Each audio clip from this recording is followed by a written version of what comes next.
Welcome to the Miracle You, guiding you on the journey towards finding passion and purpose, and how to discover, create, and live a life by your design. Whether your success has been plentiful or your missed opportunities have been overwhelming, we can help you become a more empowered, masterful person and show you how to share your gift with the world. It's time to inspire change from within with the host of the Miracle You, Vince Kramer. Hello, imagination. I'm Vince Kramer, your host, and welcome to the Miracle You, where you learn about the magic of living your life by finding the example in real life. I have a really special guest for you today. As you start to find the child within yourself, it's really important to allow yourself to feel and to really look back on your life and understand where and how you stopped feeling, where and how you chose to start living life in a way that presented yourself to the world in a way that you thought you would be accepted. When it comes to emotional intelligence, it is really understanding who we are and allowing ourselves to authentically come from the heart, share ourselves in a way that we know we're there to share ourselves and not try to find a way to present ourselves in a way that others might want to see us.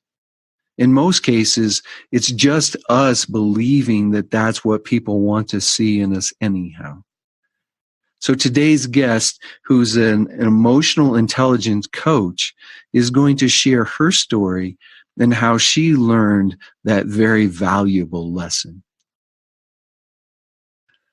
I'm with Anne Beaulieu today. Anne is an emotional intelligence coach, speaker, and author who delivers self-awareness tools and techniques that empower women to claim their inner voice and fully take charge of their lives. She assists women to become the leader of their thoughts, their feelings, and their decisions. She moves her audiences away from their emotional nightmares and safely guides them towards a life filled with worthiness, self-love, freedom, and a deep sense of honoring self and others.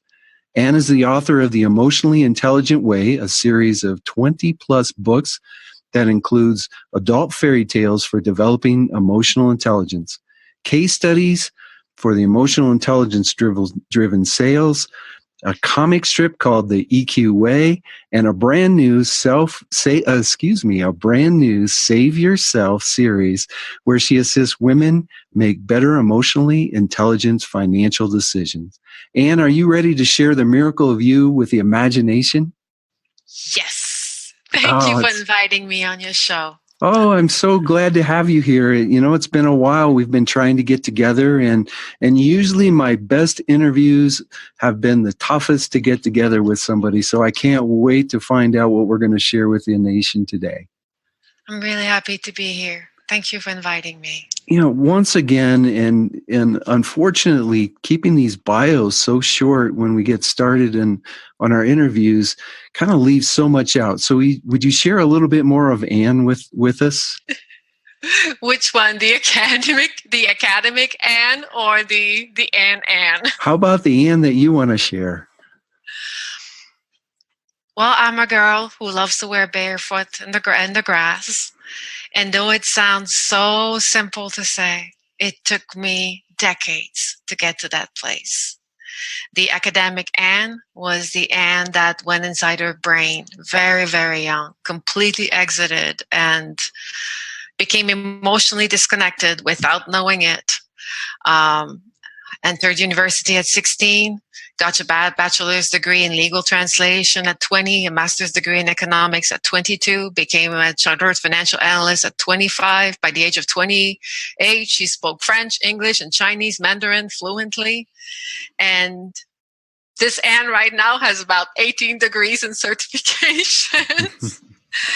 And all of that was because if someone asked me, share about you, I did not know what to say. I wanted to say what I thought other people wanted me to say. It was not about who I really was and what I stood for.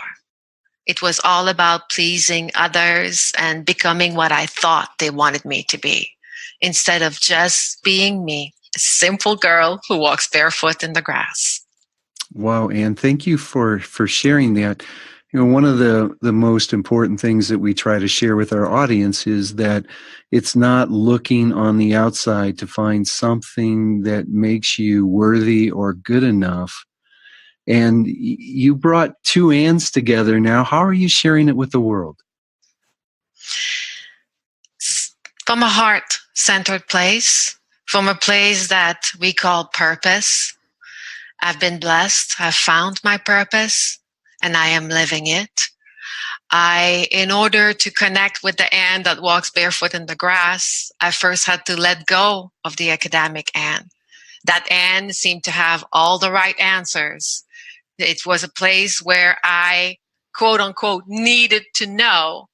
It was a place of survival.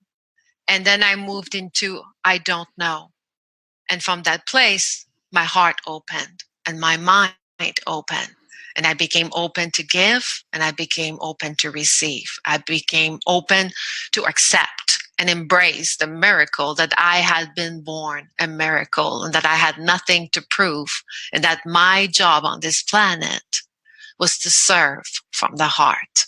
That's when the other Anne came in. And now I use both with my clients, whether they want to build a business, whether they want to become a better parent, whether they want to have a healthier relationship with themselves, they want to connect to that place of worthiness within, whether they want to become a better parent, whatever it is for them, I bring both and serve them in that manner.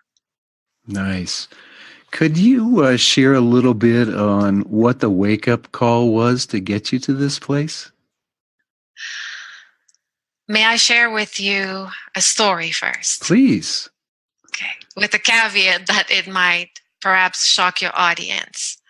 Many people love to go to movies, and they like to watch horror movies and scary movies because they want that adrenaline rush, or they might climb mountains or do dirt bike riding, whatever it is, to get to that place of rush where they feel, quote unquote, alive. I did not have to do that. I grew up in a very rural area that was severely in farmlands. In a sense, there was no one checking in on anybody. My mother was psychotic, clinically psychotic, believed she was pregnant with a child of Jesus Christ. So I did not compete with other children. I competed with the children of God directly. And and my father was a sociopath who believed that little children should be beaten to death, animals should be killed, all kinds of horrific stories. So for me, I went inside my head and I thought, if I reinvented myself, then I would be okay, whatever okay meant. Mm-hmm. So I built a white picket fence. I got all these diplomas. I got married, had 3 children. I became a multimillionaire. In the eyes of the world, I had it all. For many people, if they were to describe success, they would say, she's it. And yet, I stood in front of the Christmas tree every year with all the gifts under, and I would be bawling, not knowing what it was calling me to pay attention. And I went through life like that, telling myself, it will get better.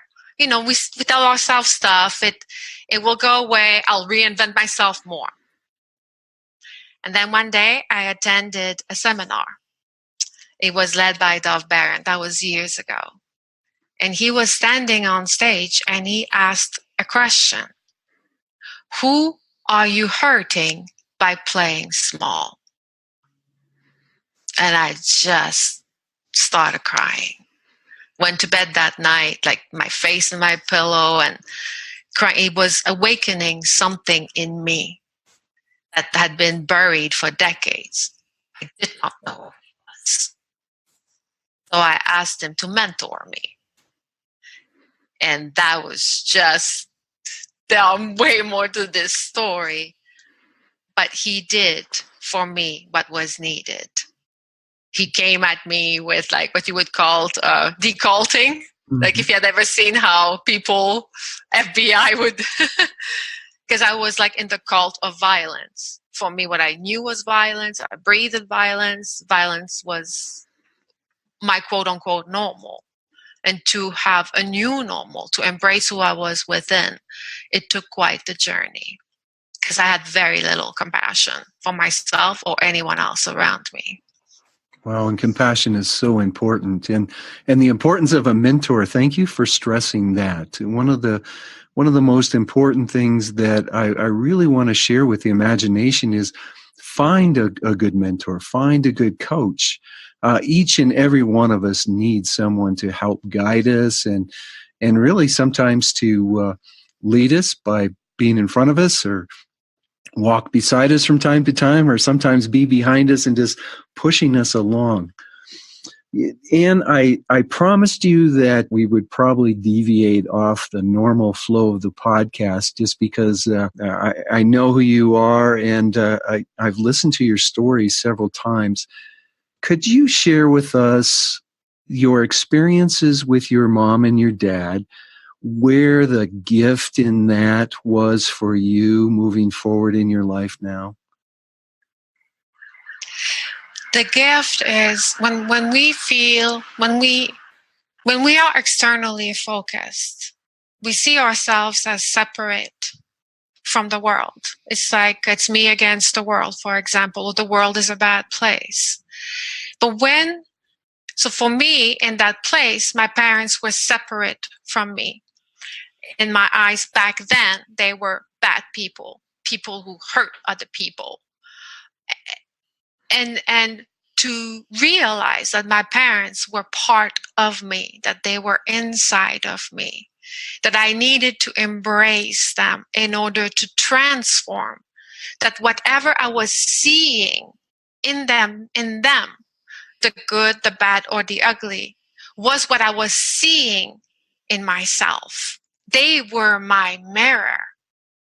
And I could choose. It's a choice that I could embrace the lesson, be a student of life, or remain, quote unquote, forever a victim. And I chose to embrace the student. And I looked at my parents with compassion. And how I did that, I ran scenarios.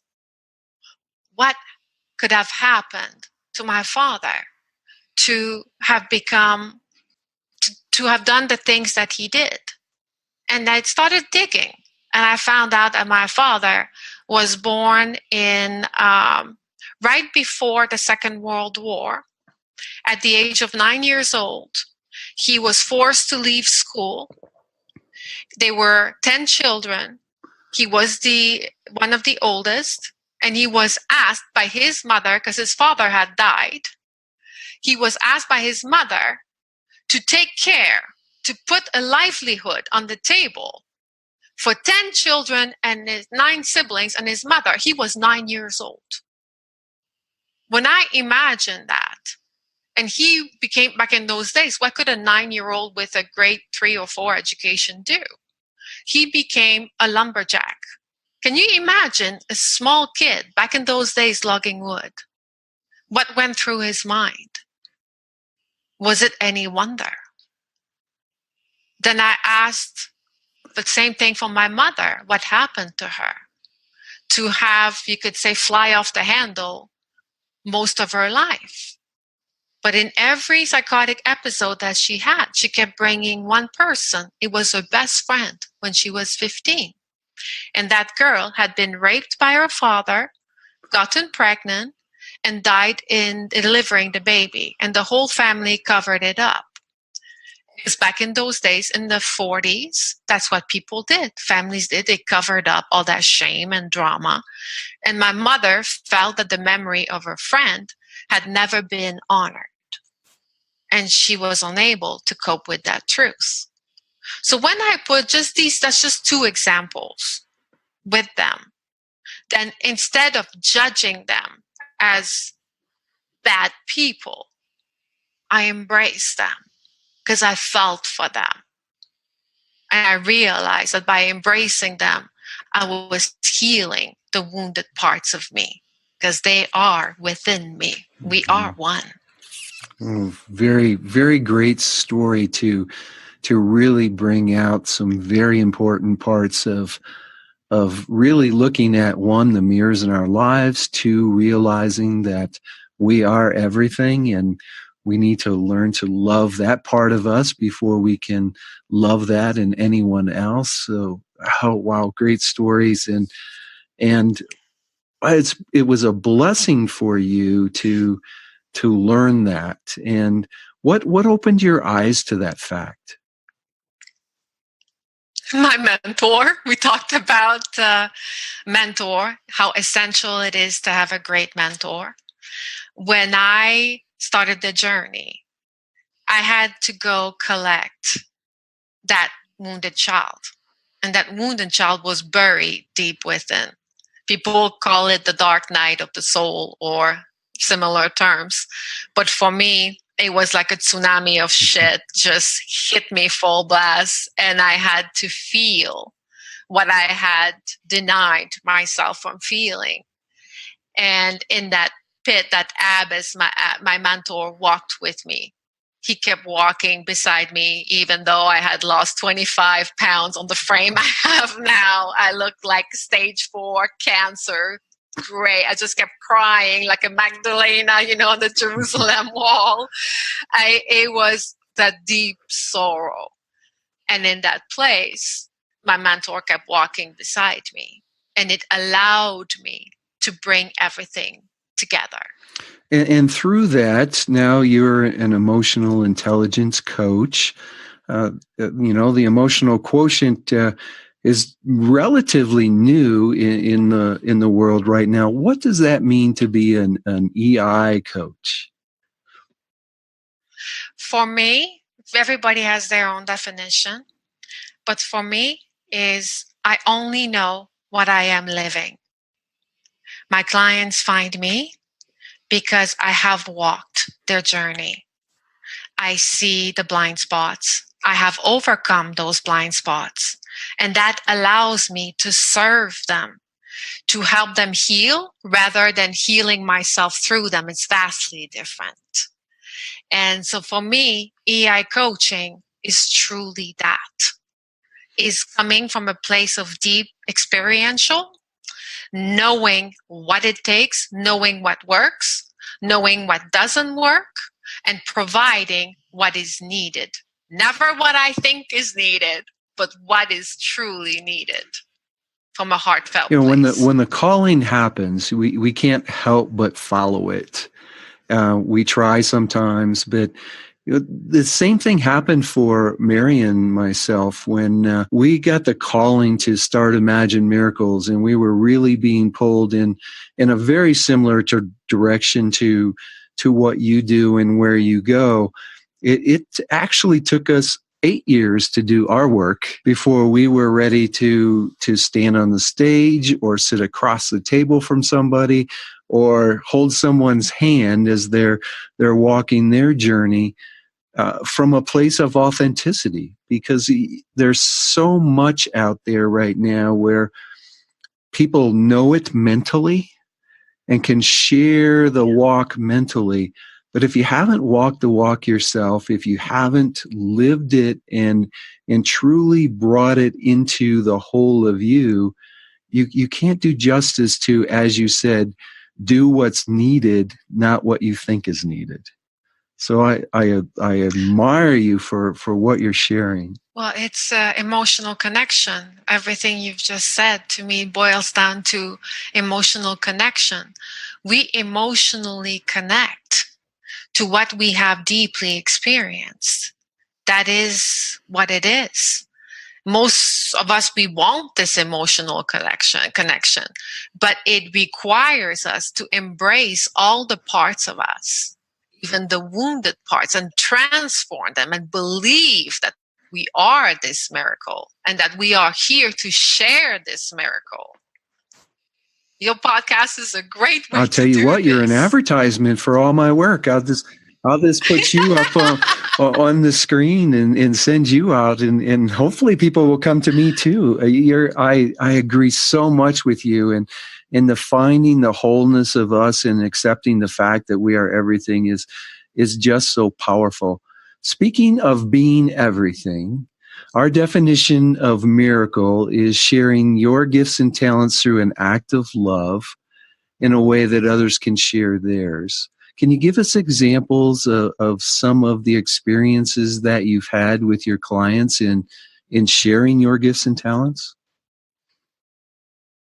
Well, I just had a client this morning who, when she came to me years ago, she was stuck in a job she didn't like. She was a single mom raising a teenager. The teenager was making poor choices. Somehow she clicked that she might be the problem and the catalyst, the solution. And she came to see me, started digging, doing the hard work. And it always starts with, I am a miracle. It is true. I tell her, you are a miracle. And I can feel what was happening underneath. And now this woman, he's like traveling, who was stuck in a small job. He's now traveling internationally, sharing her gift on stage, her passion for what she does, dreaming, like buying houses, like stuff that she never thought was possible, and now is possible. That's the miracle. When we self-realize, it's not just potential talk. We take action, massive inspired action, and we make our life happen.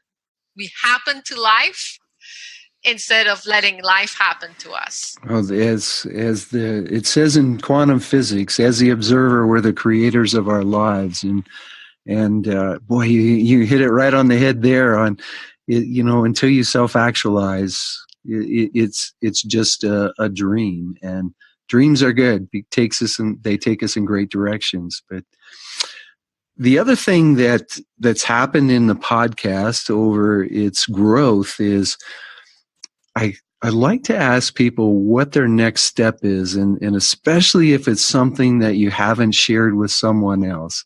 What's the next step for Anne? Now I'm gonna make you laugh. Videos. You said you've watched my videos. I have very few videos out there. When people ask me why, I'm like, I'm a speaker. And they say, yeah, but you go on stage.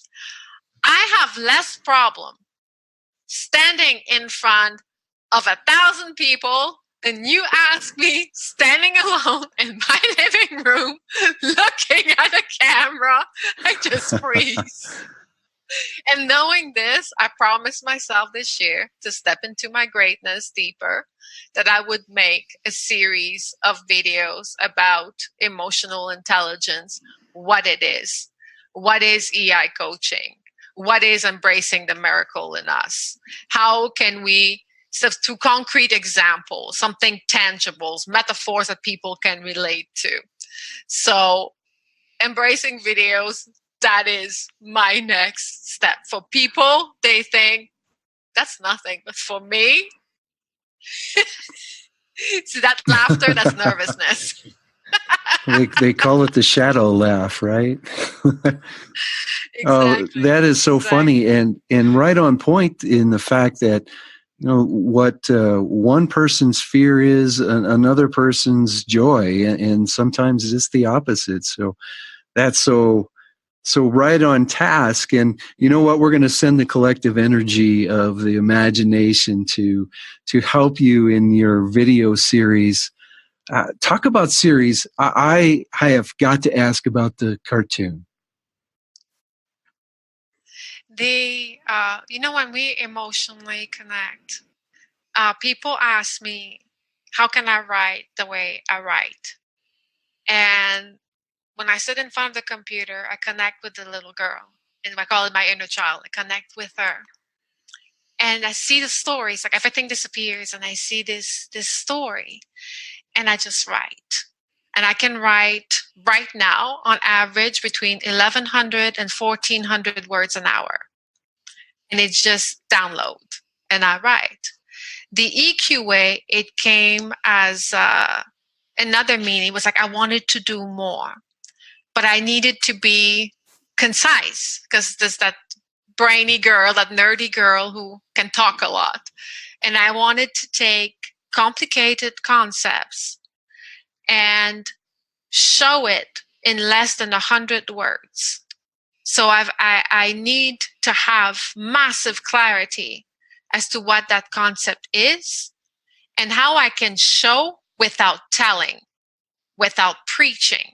So that the EQ way was born to train myself to be super clear, super concise, under 100 words, and bring a service to people. Well, I know many people that need to to develop something just like that, and I'm one of them. Sometimes I'm way too verbose for what needs to come out. So, wow, that's amazing, and you've put so much great material together to help people on their journey. Could you give us? Unfortunately, I don't have 2 hours. I wish I had 2 hours with you so we could share and share and share. But could you give one piece of advice that you think's just ultra important in the materials that you share with the world? Well, it comes back to the work that you also do, is one mantra.